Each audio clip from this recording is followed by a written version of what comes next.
And I'm here with Rammer from EA Sports. Thank you as always for joining us. We appreciate you being Thanks here. for having us. Rammer, and you were going to make a grand introduction here. Well, the plan was for me to be up here alone, but I brought Ben Ross, Yep. gameplay and presentation producer, also overseeing some of the EA Sports Hockey League stuff, which I'm sure we're going to get into. Awesome, absolutely. Also working really, really close with our fans, so I figured get them up here and let them talk to the people. Awesome. Well, thank you for joining us as well. Oh, really happy to be here. We'll do our normal tradition of talking about the Islanders for 10, 15 minutes, and then we'll get into the actual game you guys are working. I'm only kidding.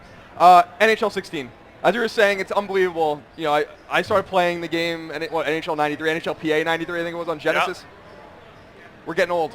And now here we are in NHL 16. We are getting old. Yeah, well, you've been working on the series for a very long time. Well, I think 09 was my first one, so yeah, count back from that. Jeez Louise. How is it shaping up there in the EA Canada? Fantastic. Yep. Yeah, we got some really good momentum. We got the entire game open on the floor today for everyone to play. So all of our online modes, all of our game modes are there.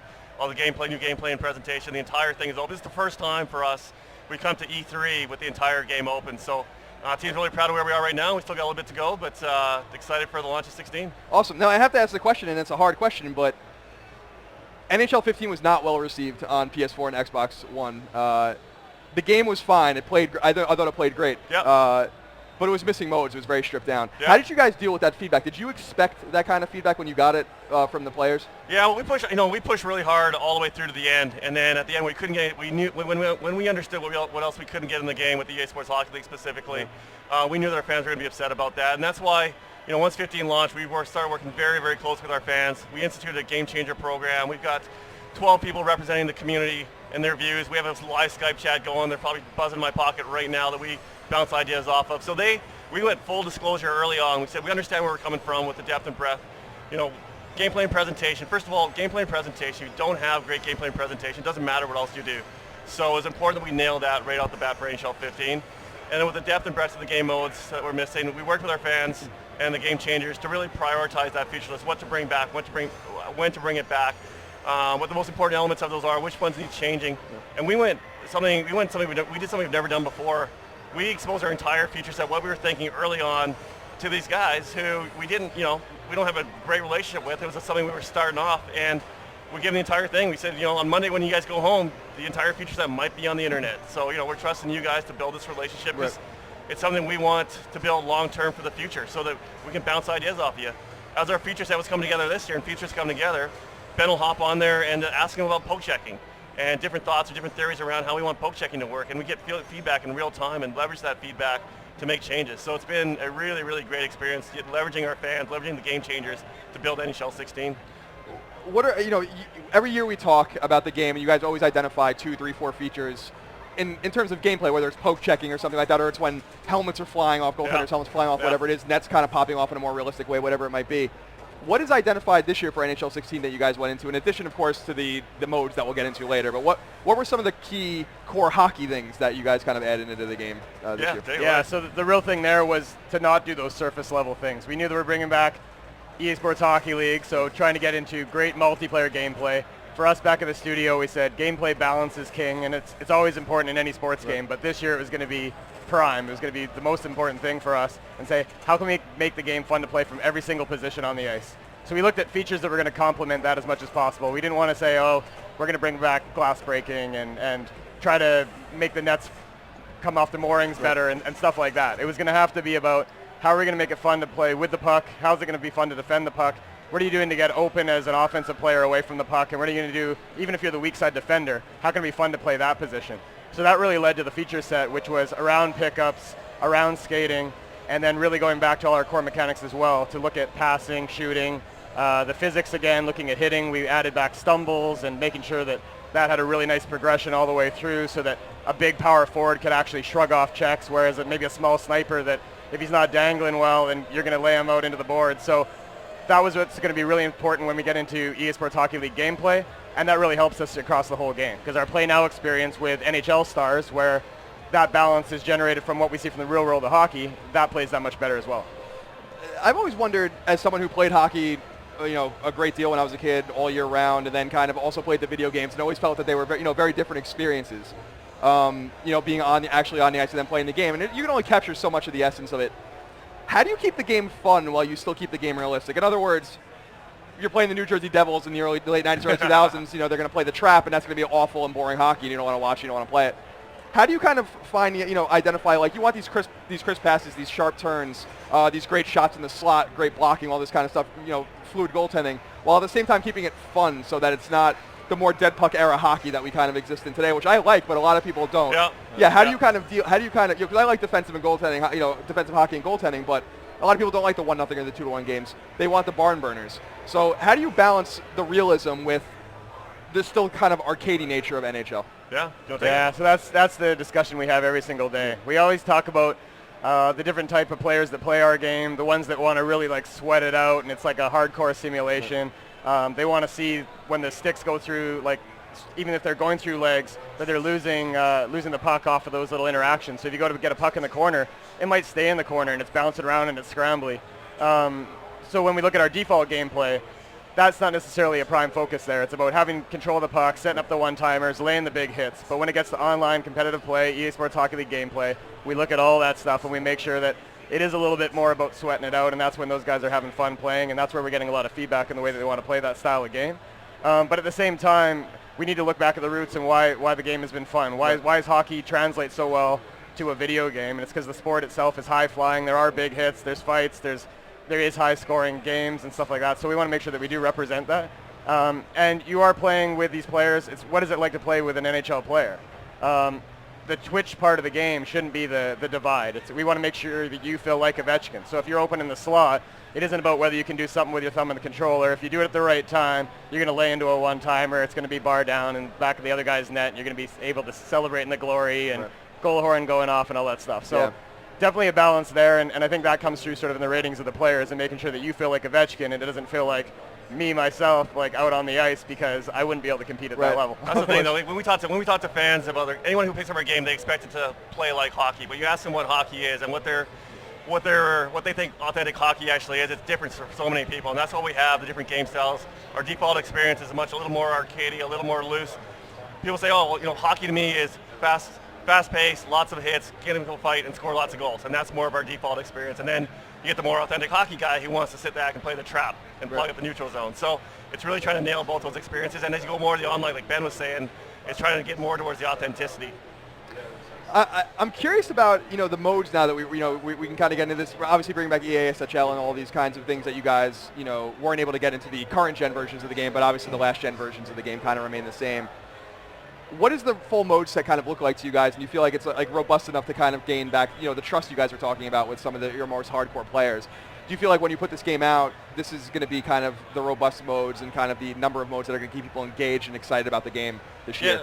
Yeah, I think, again, when we started talking about working with our fans early on, we did more research this year to understand what our fans wanted in our game, understanding like the needs and motivations of our fans as well. If they're a single-player guy, what are the things that they want to see in our game? If they're a couch co-op type of player or a team play type of guy, what are the things that they want to see to help prioritize that list? So this year, working with our fans, able to bring back the depth and breadth of our modes, our Be a Pro, starting in the CHL, working your way through Sim to Next Ship, some of the basics that were there before, but not only stopping there, adding new experiences as well. So when you're playing to Be a Pro this year, how you play on the ice with our new progression system is going to shape your character. If your guy likes to go out there and score lots of goals, gets lots of assists, set your teammates up, you're going to go in your offensive categories. If you like to muck it up, get lots of fights, throw lots of hits, your physical traits are going to grow. So it's not only just bringing back the depth and breadth of those modes, but also adding the new experiences as well. So we continue to take each one of those modes to a new level. Because some guys buy our game and they just play Be a Pro and nothing but Be a Pro. So if we neglect Be a Pro, there's nothing in our game for those guys. So we got to make sure that we understand the different modes that people are playing and what they want to see in our game. So that's why it's so important for us that we're talking to fans every single day, getting their feedback, and we're building it with them. I'm curious about the analytics you guys see. The beauty of these consoles, and obviously last-gen consoles too, is you can really see how people are playing your game on a moment-by-moment basis. Yeah. Are there any thoughts to cut certain modes that people might not be, like you guys pay attention, say you use 10% of your resources, whatever it is, to kind of dump into this thing and you're seeing a 5% return in terms of gameplay back. Are there anything you're identifying that people aren't messing around too much with that you could say, like, let's get rid of that and make room for something new? Well, I think it's a conversation we have every single day, whether it's modes, whether it's features, whether it's features within features, because we have a finite amount of time. We know every single year that our game is going to come out in September. And so every day we're not working on the game is a day wasted, essentially. So if we're not spending our time on the most important things, the most efficient things, the return on that time is not the greatest. So That's why, again, it's so important to work with the fans so we can dial in, we can figure out where we're spending our time. Do we need to spend time on poke checking or on hitting or on the goalies? Because if we're not efficient with our time, at the end, the fan is the one who suffers.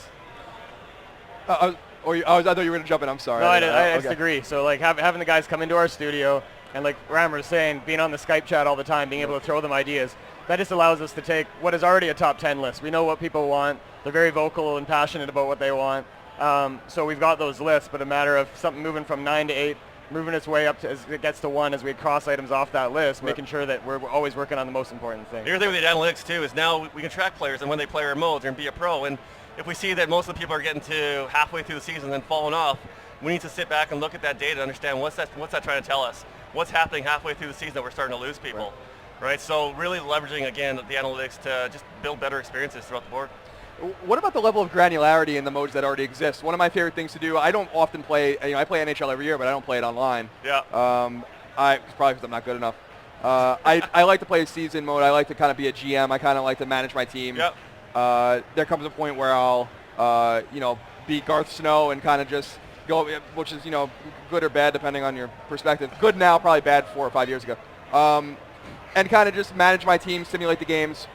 How deep and granular do you want those modes to go? Because I already feel like they become very deep. I remember in NHL 94, I used to keep the stats by hand on a piece of paper in a binder for everyone and use out-of-town scores to fill in the standings and be real nerdy about it. You guys introduced, obviously, in the mid-90s, your season mode and all these kinds of things, creating a player. We've come so far that things are so granular. Do you think they can go deeper, and do you want to make them deeper so you really get that GM feel or you really get just that managerial feel in addition to being able to play the actual game? Absolutely. Want to go as deep as our fans want us to go, but the same thing like we were talking about before, it's that balance between authenticity and how far do we want to go. If it's too detailed, you lose some of that authenticity, you lose some of the fun factor associated with it, right? So it's just getting that balance right.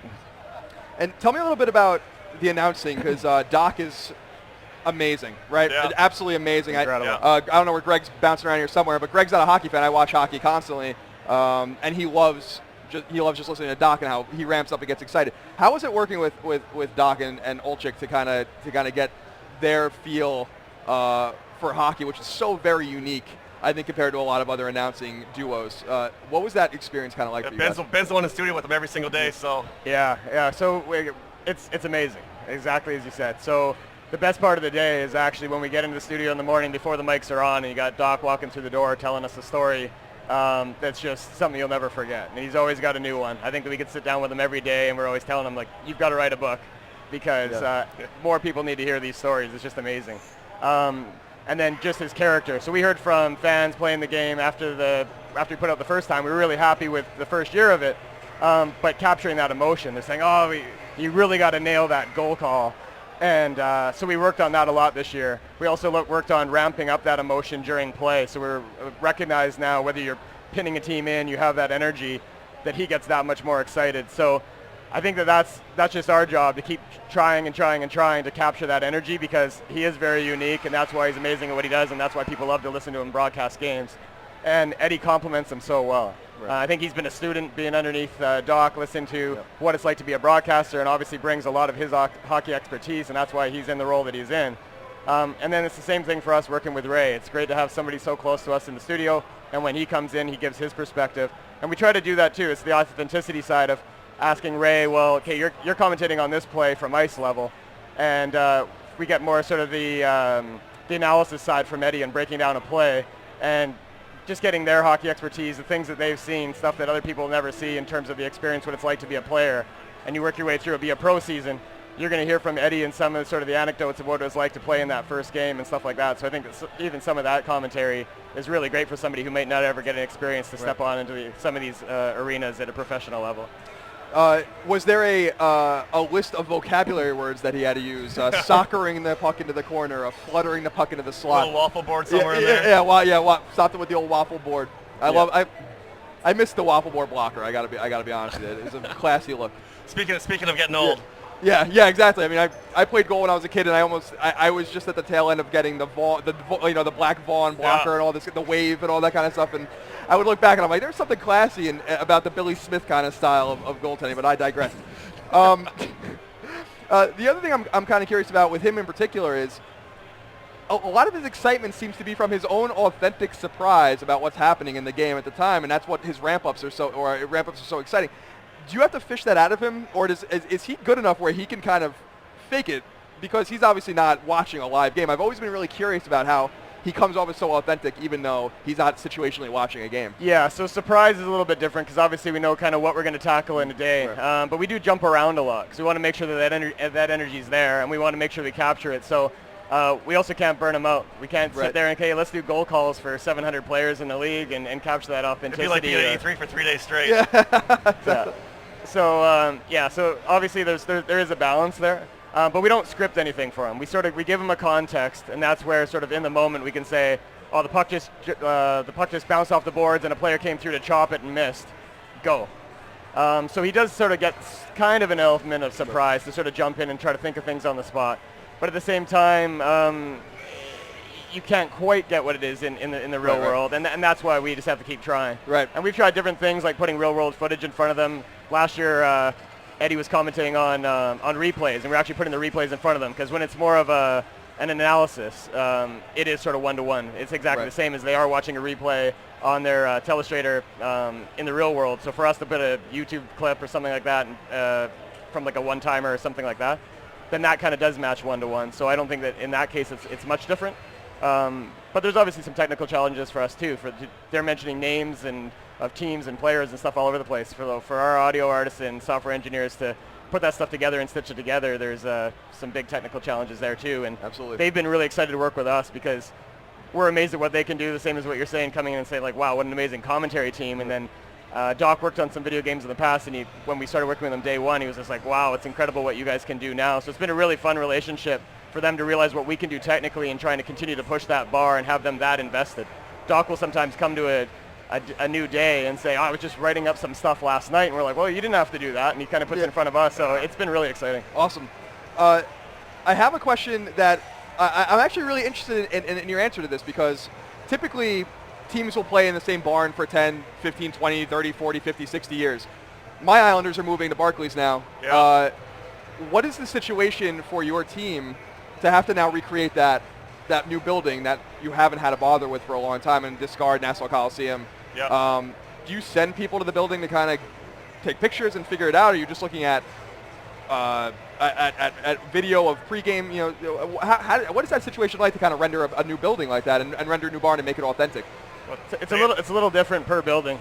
We've had people get in there and send drones around and take pictures from all over the arenas in some of the places. Sometimes you're getting a lot of shots off of like Getty Images and things like that for some of the nooks and crannies of the arena, because our artists go to crazy detail. You're sort of seeing the nuts and bolts of like down the tunnels and stuff depending on some of the shots you get. We were flying around with some people, like with the game open on the floor, they're amazed at the level of detail just in the ice and sort of in around the scratches on the boards and things like that. So we definitely want to get to that and capture that, because that's what fans are after. They want to know, hey, there's this section that I sit in, or these are my season ticket seats, and there's this sign, and then they go there and they're like, you guys have that in there. Right. So we definitely want to keep surprising people with a level of authenticity that we get to.